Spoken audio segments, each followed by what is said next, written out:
ക്രിസ്തുവിലുള്ള പ്രിയപ്പെട്ട സഹോദരി സഹോദരന്മാരെ, ഇന്നത്തെ ദൈവവചനം വിശുദ്ധ മാർക്കോസ് എഴുതിയ സുവിശേഷം 2-ാം അധ്യായം 1 മുതൽ 12 വരെയുള്ള വാക്യങ്ങൾ. യേശു തളർവാദ രോഗിയെ സുഖപ്പെടുത്തുന്നു. കുറേ ദിവസങ്ങൾ കഴിഞ്ഞ് യേശു കഫർനാമിൽ തിരിച്ചെത്തിയപ്പോൾ അവൻ വീട്ടിലുണ്ട് എന്ന വാർത്ത പ്രചരിച്ചു. വാതിൽക്കൽ പോലും നിൽക്കാൻ സ്ഥലം തികയാത്ത വിധം നിരവധി ആളുകൾ അവിടെ കൂടി. അവൻ അവരോട് വചനം പ്രസംഗിച്ചു കൊണ്ടിരുന്നു. അപ്പോൾ 4 പേർ ഒരു തളർവാദ രോഗിയെ എടുത്ത് കൊണ്ടുവന്നു. ജനക്കൂട്ടം നിമിത്തം അവൻ്റെ അടുത്തെത്താൻ അവർക്ക് കഴിഞ്ഞില്ല. അതിനാൽ അവൻ ഇരുന്ന സ്ഥലത്തിൻ്റെ മേൽക്കുര പൊളിച്ച് തളർവാദ രോഗിയെ അവർ കിടക്കയോടെ താഴോട്ടിറക്കി. അവരുടെ വിശ്വാസം കണ്ട് യേശു തളർവാദ രോഗിയോട് പറഞ്ഞു, മകനെ, നിന്റെ പാപങ്ങൾ ക്ഷമിക്കപ്പെട്ടിരിക്കുന്നു. നിയമജ്ഞരിൽ ചിലർ അവിടെ ഇരിപ്പുണ്ടായിരുന്നു. അവർ ചിന്തിച്ചു, എന്തുകൊണ്ടാണ് ഇവൻ ഇപ്രകാരം സംസാരിക്കുന്നത്? ഇവൻ ദൈവദൂഷണം പറയുന്നു. ദൈവത്തിനല്ലാതെ മറ്റാർക്കാണ് പാപം ക്ഷമിക്കാൻ സാധിക്കുക? അവർ ഇപ്രകാരം വിചാരിക്കുന്നുവെന്ന് മനസ്സിലാക്കി യേശു അവരോട് ചോദിച്ചു, എന്തുകൊണ്ടാണ് നിങ്ങൾ ഇങ്ങനെ ചിന്തിക്കുന്നത്?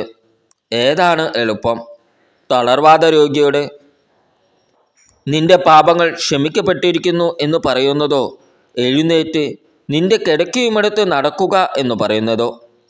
എന്നാൽ ഭൂമിയിൽ പാപങ്ങൾ ക്ഷമിക്കാൻ മനുഷ്യപുത്രന് അധികാരമുണ്ടെന്ന് നിങ്ങൾ അറിയേണ്ടതിന് ഞാൻ തളർവാദ രോഗിയോട് പറഞ്ഞു.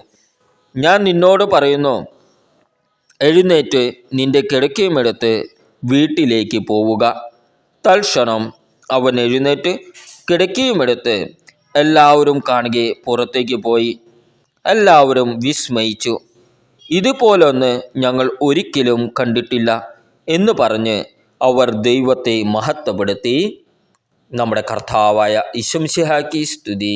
ക്രിസ്തുവിലുള്ള പ്രിയപ്പെട്ട സഹോദരി സഹോദരന്മാരെ, ഇന്നത്തെ ദൈവവചനം വിശുദ്ധ മാർക്കോസ് എഴുതിയ സുവിശേഷം 2-ാം അധ്യായം 1 മുതൽ 12 വരെയുള്ള വാക്യങ്ങൾ.